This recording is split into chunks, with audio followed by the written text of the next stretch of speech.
안녕하세요. 글로벌 리스크 책의 조이준입니다. 오늘은 홍해 얘기부터 한번 해보도록 하겠습니다. 홍해와 호르무즈요. 지금 이란과 이스라엘의 전쟁이 휴전에 들어가고 사실상 말이 휴전이지 거의 끝나고 다음에 어떤 식으로 다시 촉발될지 모르겠지만 예상보다는 긴장이 많이 낮아진 상태인데요. 여기서 최근에 좀 재밌는 통계가 하나 나왔습니다. 우리는 호르무즈 해협을 늘 말했잖아요. 우리 아라비아 반도를 보면 위에는 호르무즈 해협, 밑에는 홍해가 있잖아요. 우리가 보통은 전쟁이 났으니까 호르무즈 해협의 물동량이 아주 줄어들었을 거라고 생각하지만 통계가 나오는 최신 기사를 보니 호르무즈 해협은 돌아갈 데가 없기 때문에 그 길 하나밖에 없잖아요. 호르무즈 해협은 전혀 변동이 없었고 전쟁 상황인데도요. 오히려 홍해에 물동량이 많이 줄었다고 합니다. 오늘 그 얘기 한번 알아보도록 하겠습니다. 홍해의 선박 통과량이요. 2019년 이후 최저로 낮아졌고요. 반대로 호르무즈 해협은 큰 변화가 없다고 합니다. 홍해와 아덴만을 잇는 전략적 물류 요충지인 밥 엘 만데브 해협을 통과하는 선박수가 중동 정세 악화로 급감해서 2019년 이후 최저치를 기록했다고 합니다. 이스라엘과 이란 충돌, 그다음에 미국의 이란 공습, 예멘 후티 반군의 민간 선박 공격이 이어지면서 수에즈 운하 대신 남아프리카 공화국 희망봉을 우회하는 선박이 늘고 있다는 건데요. 반면 호르무즈 해협은 대체 항로가 없어 통과 척수에 큰 변화가 없었다고 합니다. 이거는요, 국제통화기금 IMF와요, 영국 옥스퍼드 대학교가 공동으로 개발한 해상물류 모니터링 플랫폼 포트워치에 따른 건데요. 홍해의 바벨 만데브 해협을 지나는 선박은 7일 이동 평균으로 하루 22척으로 집계됐습니다. 이는 직전 주간 평균 29척, 전년 같은 기간의 31척과 비교해서요, 크게 감소한 수치죠. 당연히 31척 가던 게 이제 22척 가는 겁니다. 거의 3분의 1이 줄어든 건데요.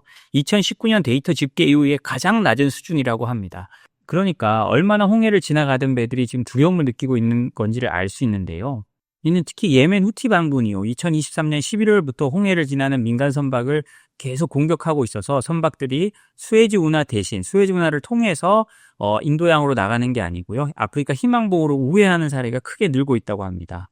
실제로 희망봉을 통한 우회는 꾸준히 늘고 있고요. 24일 기준으로 7일 이동 평균은 79척이 나왔다고 합니다. 전 세계 원유의 한 25%가 호르무즈 해협을 통과하게 되는데요.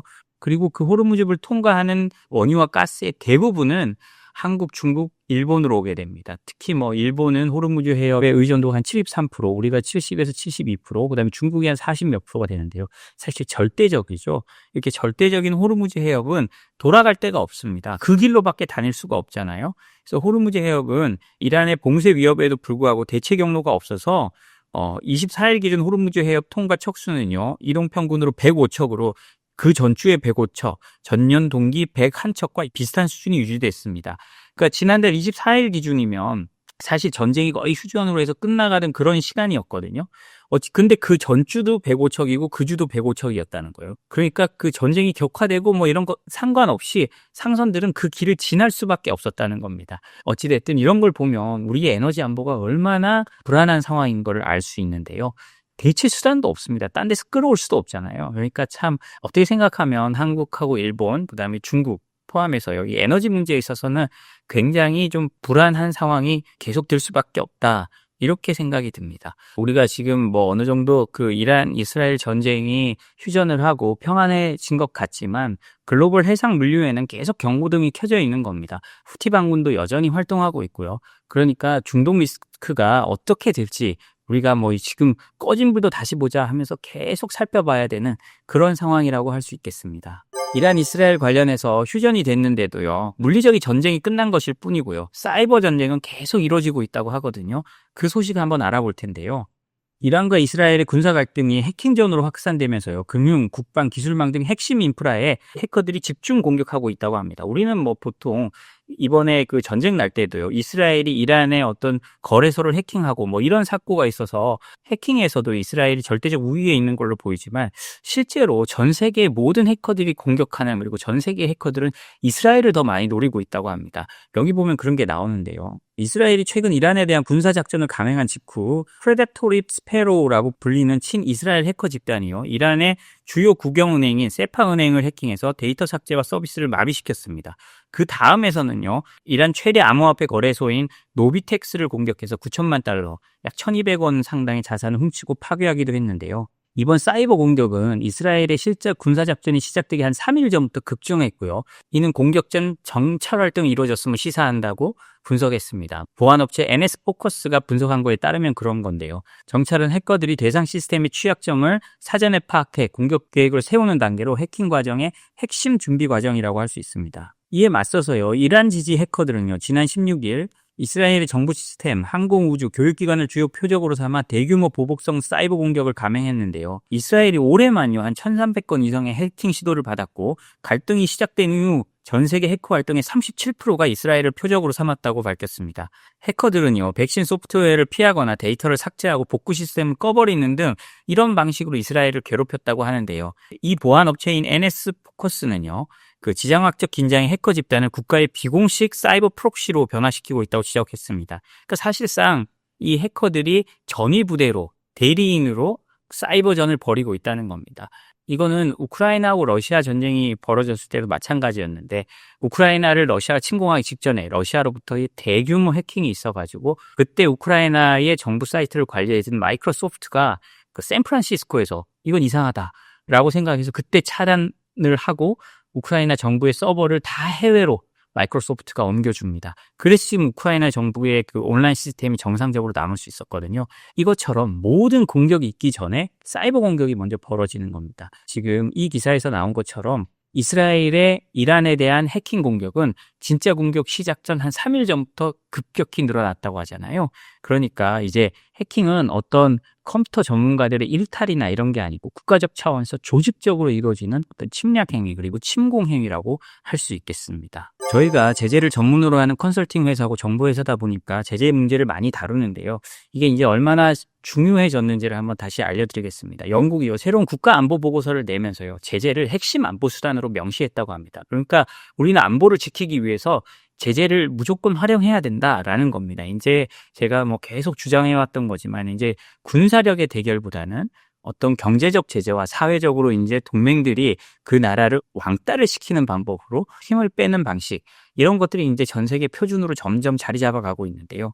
영국 정부가 최근 지난달 24일입니다. 이때는 2025년 국가안보 전략 보고서에 따르면요, 영국은 러시아의 침공과 중국의 강압 외교, 중동 아프리카의 분쟁 및 기후변화, 그리고 팬데믹 등 복합적 위협에 대응하기 위해서 수단을 가져야 되는데 그중 수단의 하나를 제재로 꼽았다고 합니다. 영국 보고서는요, 여기서 제재의 중요성을 강조하면서 우크라이나 전쟁은 제재와 수출 통제의 핵심적인 역할을 보여준 사례라고 명시하고요.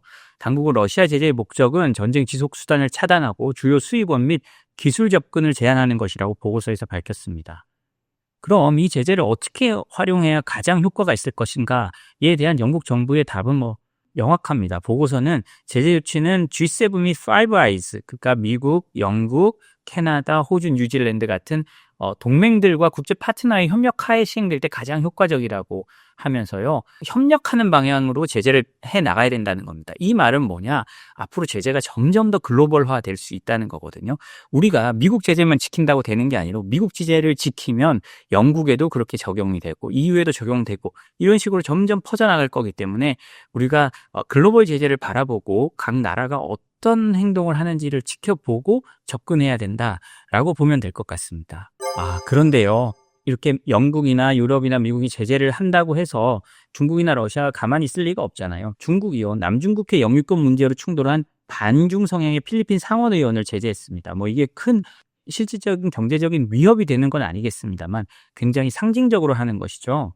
중국 정부는 7월 1일입니다. 남중국해 영유권 문제와 관련해 반중 입장을 취해온 필리핀 상원의원을 제재한다고 발표했습니다.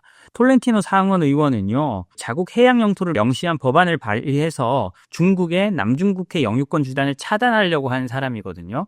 그러니까 제재되었고 나니까 이 상원의원은요, 이거를 명예의 훈장이라고 평가하면서 주권 수호를 계속하겠다는 입장을 밝혔습니다. 중국 외교부는요, 반중 성향의 프란시스 톨렌티노 필리핀 상원의원에 대한 입국 금지 조치를 발표했습니다. 아까 말씀드렸듯이 남중국해 문제로 갈등을 빚으면서 그런 건데요.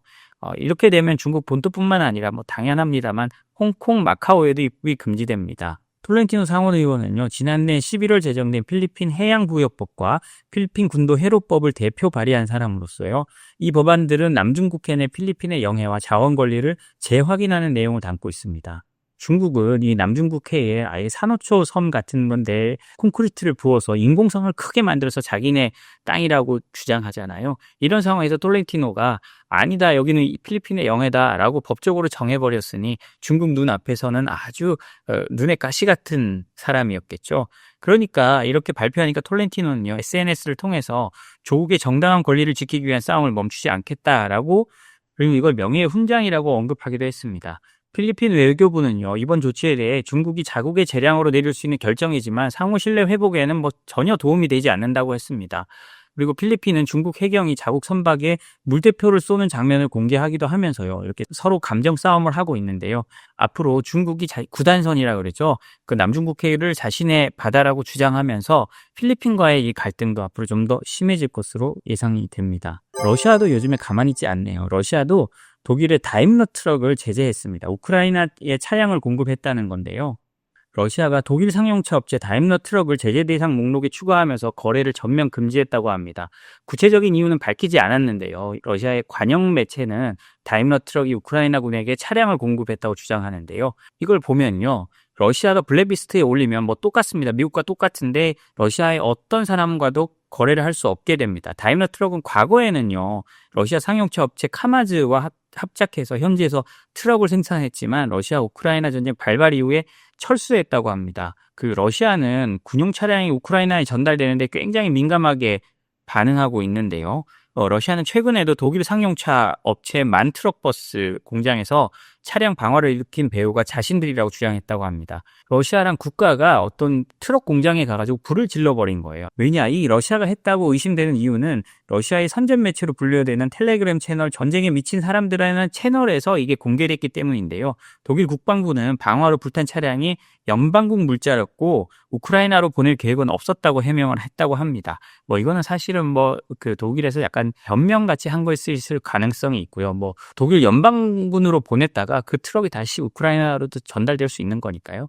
이 부분은 그냥 독일이 그냥 해명을 한 부분으로 생각이 됩니다. 이것처럼 중국도 그렇고 러시아도 그렇고 서방의 압박에 서로 제재하기도 하고 있습니다. 지금 좀 소강 상태에 빠진 것 같지만 이렇게 물밑에서는요, 계속 서로 엇갈리며 공격과 치고 빠지는 상황이 계속되고 있거든요. 그래서 우리가 이런 국제 정세가 어떻게 변할지는 잘 살펴봐야 될 것 같습니다. 오늘 저희가 준비한 소식은 여기까지입니다. 저희 소식이 도움이 되셨다면 구독과 좋아요, 알림 설정 부탁드립니다. 그리고요, 저희 이 방송 설명란에 보시면요, 저희가 서울시 지원을 받아서 1:1 컨설팅을 하는 게 있습니다. 수출 업체들한테 제재나 수출 통제 혹은 관세 문제를 어떻게 풀어야 될지 저희 회사 미국 변호사가 직접 설명해 주는 게 있는데요.